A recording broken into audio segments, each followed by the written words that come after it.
Hey guys, welcome back to my channel. My name is Arjun Kokanda, and in this video, I'm going to share my thoughts on Season 3 of The Mandalorian. Now, before I go into the review, let me know down in the comments, what did you guys think of Season 3 of The Mandalorian if you've seen it? If you've not seen it yet, I recommend that you don't watch the rest of this video, because I am going to go into spoilers. I'm going to talk about details from the episodes, and I don't think you want the episodes spoiled for yourself. So if you have not seen it yet, I recommend that you don't watch the rest of the video. But let me know down in the comments if you have seen it. What did you think of the season as a whole? Now, going into the season, I was pretty excited. I was honestly very excited. I didn't hear a lot of hype going into it, but I was excited just because The Mandalorian is what introduced me to Star Wars. It's the first thing Star Wars I ever saw in my life. So when I watched it, I fell in love with it, and I started watching Star Wars. So this was my introduction to Star Wars. So going into Season 3, I had pretty high hopes. I was hoping that it would be great. At the same time, I was worried because I was not a fan of Boba Fett, and that had the same creators as this show was gonna have. And Andor just set the bar really high, and I don't know if this was able to get to that. And I didn't necessarily need this show to be as good as Andor. I didn't need it to be that good. I just wanted it to be a good season to a show that I really enjoy. I think the first two seasons of The Mandalorian are really good. Like the first season, when I first saw it, I was so impressed by it that I went back and watched every single Star Wars movie. And that's when I started to get into Star Wars. And Season 2, I think, is even better. It built on Season 1, had more cameos, had more references to other things that in the Star Wars lore. Now, I'm not someone that has seen all the animated shows and stuff like that. So on that level, I didn't completely get invested in some parts of Season 2, and even a little bit in Season 3, I guess. But generally speaking, I was a really big fan of Season 2, and I thought it was even better than the first season, and I was really happy with it. So going into Season 3, I was hoping that this season would be at least along the same lines as the first two seasons. It didn't have to be better necessarily, it just had to be good. But I was very let down by this season. One thing that really disappointed me in this season is that every episode is just really episodic. Now, this show has had that for every season. Seasons 1 and 2 have episodes that don't really matter in the grand scheme of things because they're just side quests, but not to this extent. Most of the episodes still contributed to the plot in the first two seasons. Like, a lot of them had to do like where the Mandalorian just goes to different places, gets different information, and then puts them all together, and that leads to the finale. That's how they've always been structured. There's always a bunch of side quests that lead into the main quest, and there's some side quests that don't do much.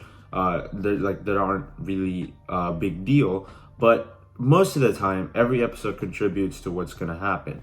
Now, when I go into this season, I was hoping for a little more of that and maybe a little more of a continuous story, but this season doubles down on the side quests, and there's so many episodes where I just didn't care.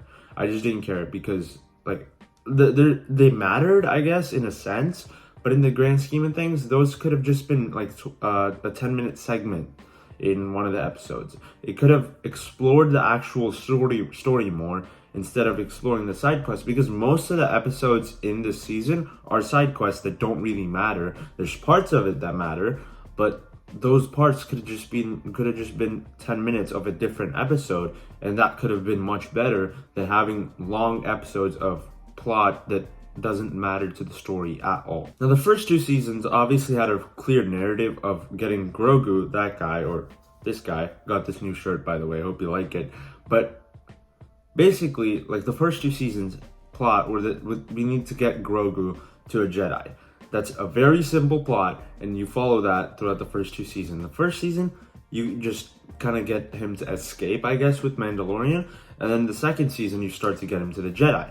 And once you get to the end of the second season, perfect. Like, he's given to Luke, and it's awesome and all that. And then in the beginning of Season 3, he's back. And if you've never seen Book of Boba Fett, this is really confusing to you, probably. And I just thought that it was really annoying that they brought back Grogu in a show that is completely different, not the same show at all. And there's not really an explanation for it. And it's kind of annoying that they decided to do that instead of just, like, if they really wanted Grogu back, bring him back in the same show. Don't bring him back in a different show and then show that in this. People are just going to be confused if they did not watch that show. But I did watch Boba Fett, and I wasn't a fan of it, but I did watch the show, and I know what happened in it. So I was fine with it. I could deal with the fact that Grogu was here. But honestly, I don't really get why he was here. He didn't really contribute to the story much, and I get that a lot of people love Grogu. I get that a lot of people love him as just a really cool, cute character, and that's fine. That's fine. That's fine. I'm fine with that. Even I think he's great. I have a freaking toy of him right there. Like, I love the guy, but I don't understand why they felt the need to do it outside of this show and then just confuse all the audience that has not seen Boba Fett. Now, moving past that, the story of this season is basically, like, at least at the beginning of the season, is that the Mandalorian needs to get redeemed, so he has to go to Mandalore and basically take a bath in the living waters of Mandalore. And I didn't know much about this. I didn't know what the living waters were. I didn't even know that Mandalore was a place until I watched The Mandalorian. Because like I said, I have not seen the animated shows and stuff like that. So I didn't know too much about it. But once you went there, the plot was basically just resolved in the second episode. Like, that's a very compelling plot for a season as a whole. But that was just resolved in the second episode, which really annoyed me. And at that point, I didn't know what they were going to do to follow that up. And then it's just a series of side quests that did not matter and were just really boring. And all the episodes after that, until the last two, just felt really annoying to me. Now, I will admit, I liked episode 5 quite a bit. Episode 5 is the one where the pirate takes over Grief Karga's planet, and then, like, the Mandalorians show up, help him out, even though they had beef before, even though they were against each other before. They still show up to help him out because they're Mandalorians. I thought that whole episode was really cool.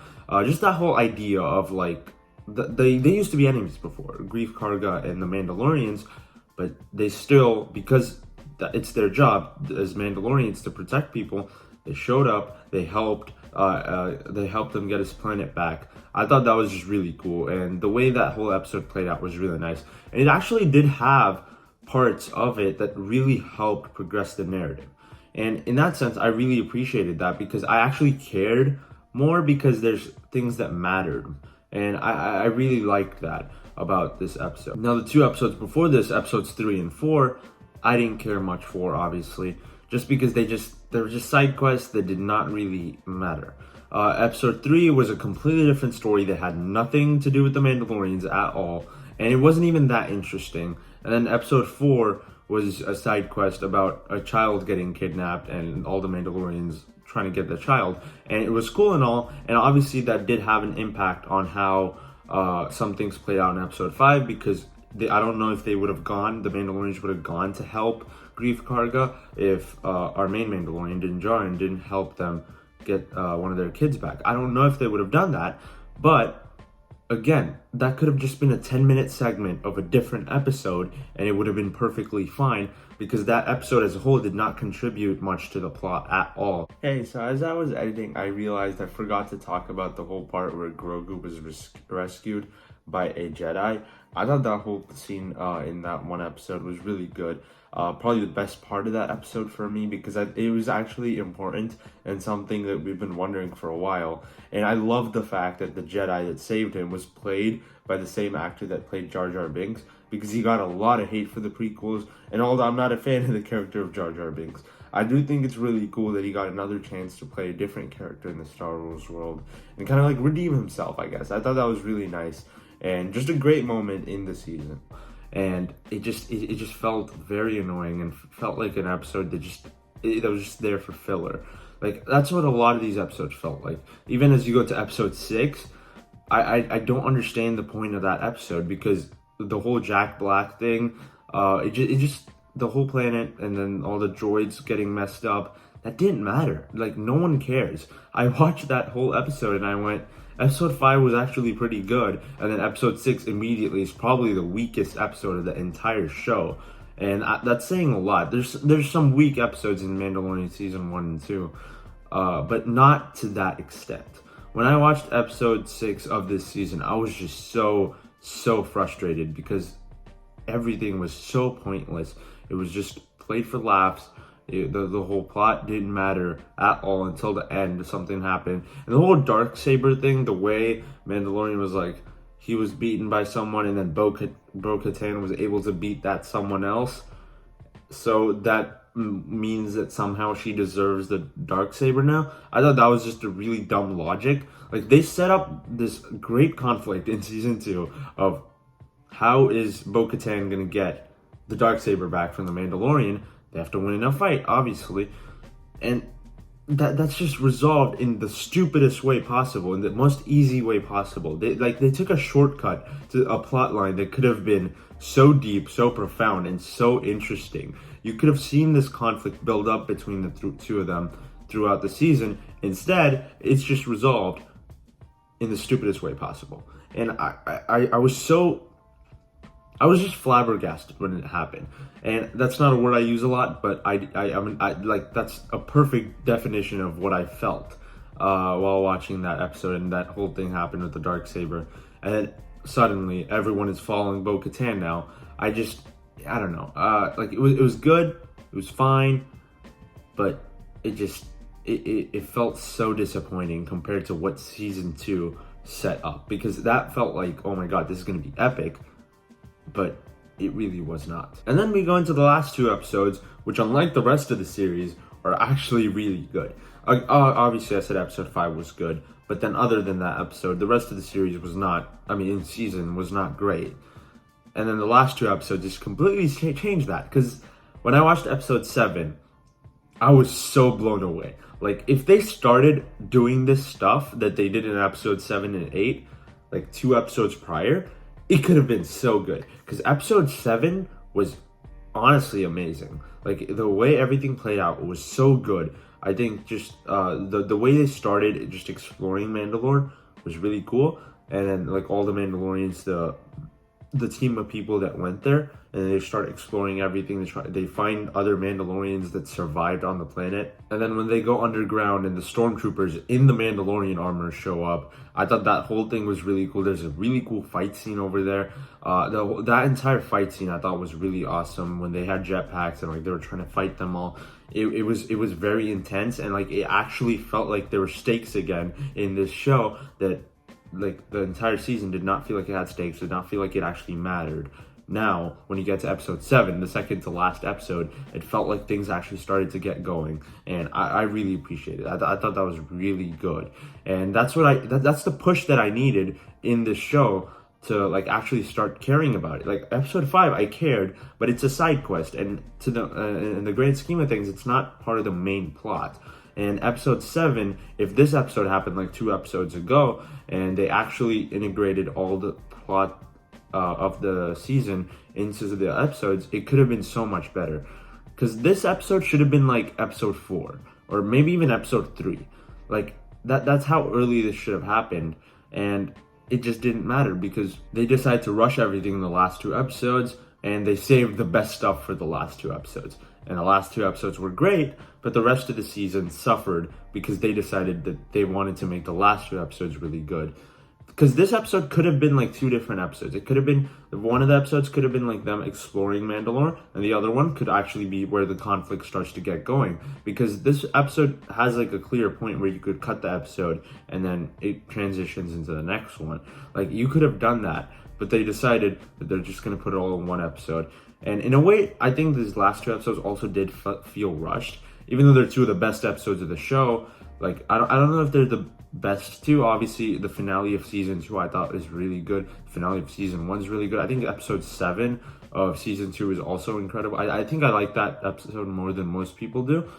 But when you go into this season, I think these last 2 episodes could have been like 4 or 5 episodes, honestly, because some of the things just felt rushed, especially in the finale. Episode 8, I think I gave it a pretty solid rate. I gave it like an 8.5 or 9 out of 10. I really liked the finale of this season, and I think it ended things on a satisfying note. But at the same time, I think it's an episode that felt rushed. I think it's an episode that could have been 2 or 3 episodes easily, and then even the second to last episode, episode 7, could have been like 2 episodes.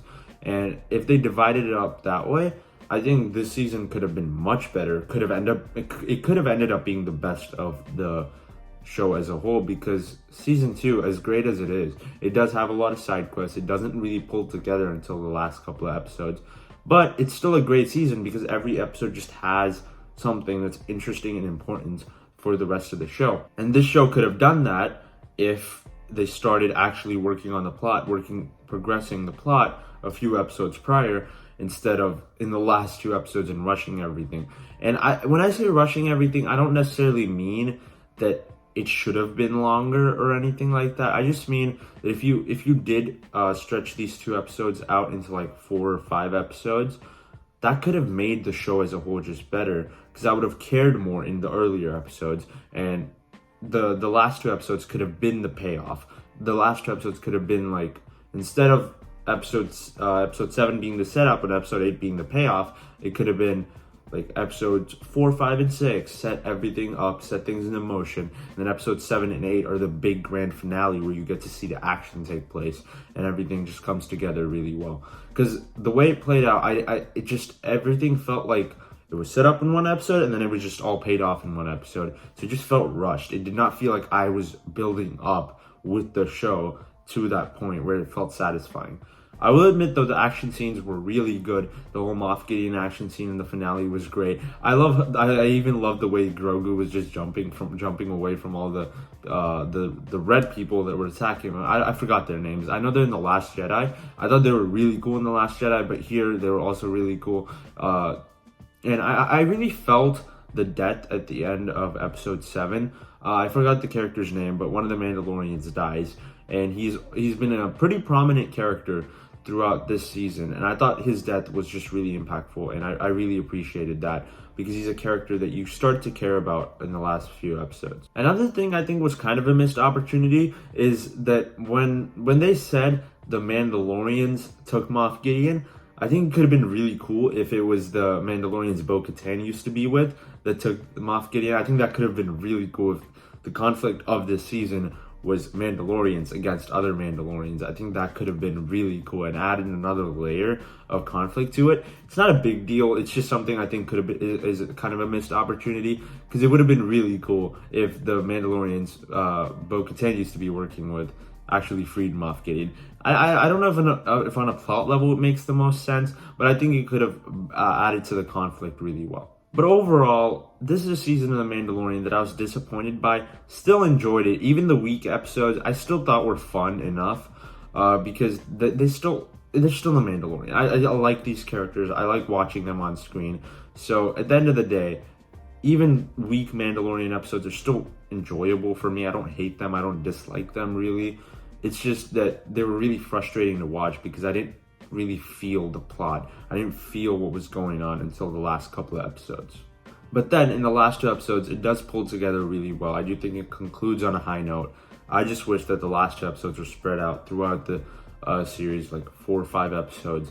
That would have helped a lot, and that would have made me care more, and I would have been more invested throughout the show instead of just in the last couple of episodes. So yeah, guys, those are my thoughts on season 3 of The Mandalorian. If I had to score it, I'd probably go around like a 60 to 65%, around that range. I don't know a perfect score for it yet because I enjoyed most of the show, so I think 60 is a good solid rating. I don't know if I'd go as high as 65. It's probably like 62 maybe. I think that makes the most sense for me. I enjoyed it. It was fun. But until the last 2 episodes, I didn't really actually care about it like the way I did in seasons 1 and 2. Because seasons 1 and 2, I was invested throughout almost the entire season. I didn't feel that way this season of The Mandalorian until the last 2 episodes. Thank you so much for watching my video, guys. Let me know down in the comments, what did you think of this season of The Mandalorian, if you've seen it. If you enjoyed my video, be sure to hit the like button and subscribe to my channel for more videos like this. I'll see you in the next one. Bye.